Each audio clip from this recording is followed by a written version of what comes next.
Everyone, stay out of the ocean. Why? Because there's a great white lurking around.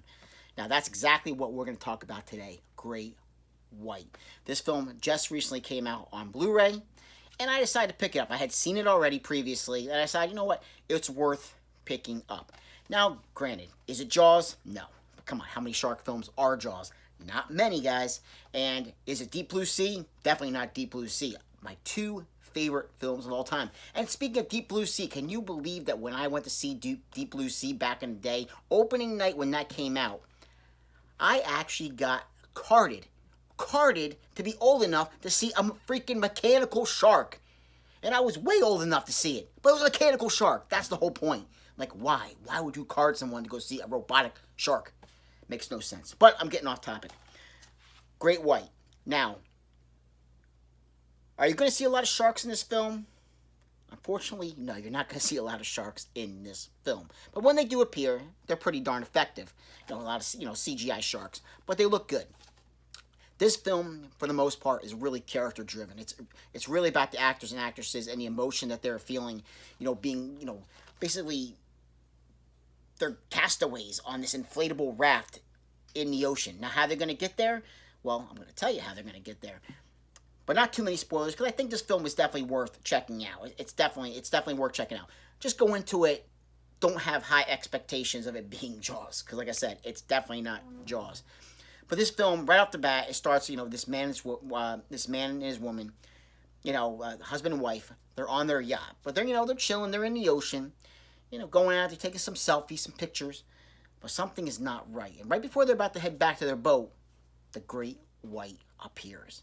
And, they know something's definitely, they're trying to get back to their yacht. I'm not going to say what happens, again, no spoilers because it happens within the first 5 minutes. So why not? Let's go ahead and spoil it. The husband gets taken out by the great white. But I'm not going to say what happens to the wife. That I will not say. Now, as far as, where does our film pick up from there? Well, now we'll pick up a little bit of time, flash forward. It's not, not a lot of time. Maybe, a day or two. Not a lot. And you come to this, this man and this woman, their boyfriend and girlfriend, and they own this business. Take people out on their, on their plane and on their seaplane, over the ocean, do a little sightseeing, maybe stop on some of the islands, and but they're not doing too good financially. But luckily for them, they just had some tourists call who want to book a flight to this one island. Now, this island is kind of like off limits, but they're able to, but they take them there. And you can tell the husband, it's a husband and wife. And the husband, he's very jealous. He's a very jealous guy. You can tell right off the bat because the owners of this flight, they bring along their cook because they're going to be doing some cooking on the island as well. So they bring along their personal chef. And, the wife kind of kicks it off with this guy. And the husband, he's not liking it at all. So right off the bat, you can see this guy's got a little bit of an attitude problem. Now they, eventually they come to this island, and the wife, she's pretty quiet. She's going there because she has, the ashes of a loved one that she wants to bury there. So, but again, she finds out that you're not really supposed to bury anything there. It's kind of like it's private property. You're not supposed to do anything. But that kind of like they don't really mention that anymore. Within the film, because as soon as they land on this island, they come across a body. It's the corpse of this man who has been taken out by the great white. And the man, who owns the plane, he knows. He's like, no, this is a shark attack. This is absolutely a shark attack. And that's basically where the film really kind of picks up. They, contact the Coast Guard, tell them, hey, we have a great white attack. And, but they realize they find this man's cell phone. Now, on this man's cell phone, which is unlocked, they're able to see that he was not alone. He had a female passenger with him, his wife. So they know, okay, this woman, she might still be out in the ocean. She might still be alive. We need to go and find out, where she is. Now, the husband, who has booked this flight, spent a lot of money to book this flight, he's like, no, we've contacted the Coast Guard. He does not want to do this at all. He does not want to get involved. But his wife kind of, pushes him along to go ahead and do this. And it's like, listen, there's 5 of us here. We can go. If this woman's alive, we can locate her. We got a lot more eyes to look down into the ocean, and maybe we can spot this yacht. And, eventually they do come across the yacht. And it doesn't, things didn't work out so well for this lady that was stranded in the ocean. But now things go from bad to worse. because now they run into an issue with their plane, and that is where the film picks up. They're left on an inflatable life raft, and now they have to survive and find their way back to the shore, knowing that there are great whites around. And that's really where, like I said, the main part of this movie is it's the interaction between the five people. That's really what it's about. And, the husband, again, a lot of conflict with everybody, including his wife, on the raft, because he does not like being anywhere near the ocean either. He does not like the water. So that, comes into play as well. But it's a good film. The acting is done, pretty darn good. It's solid.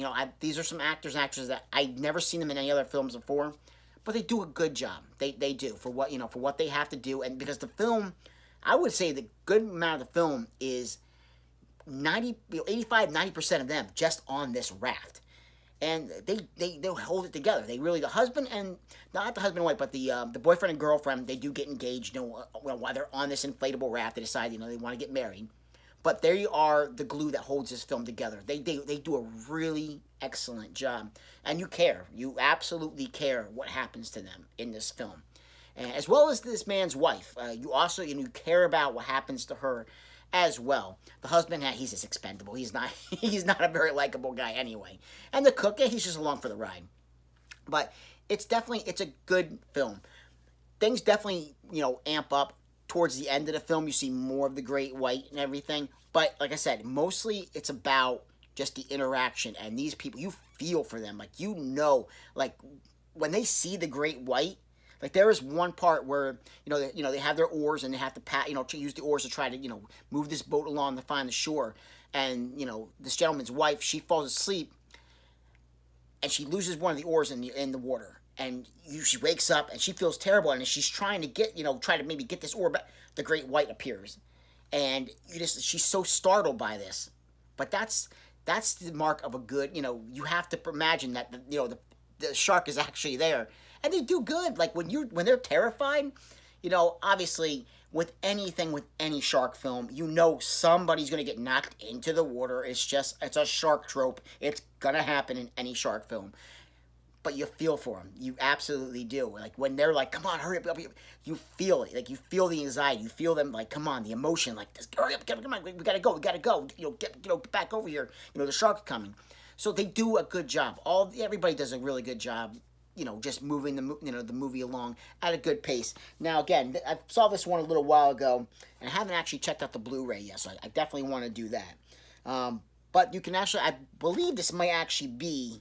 Yeah, this is on Shudder as well. So I was actually catch this on demand a little while ago, because any kind of shark film I'm down for. I absolutely love. And you see, some pretty good night shots in this film as well as the cover here, as really good, shooting a flare towards the shark. But it's really good. 91 minutes, not bad at all. And what I'm going to do is, I already opened this up and took this out of, nice and embossed cover here with a little bit of Shudder logo here. But we do have a free 30-day trial for Shudder that was included with this. And the code is TryShudder30, just in case you can see that right there.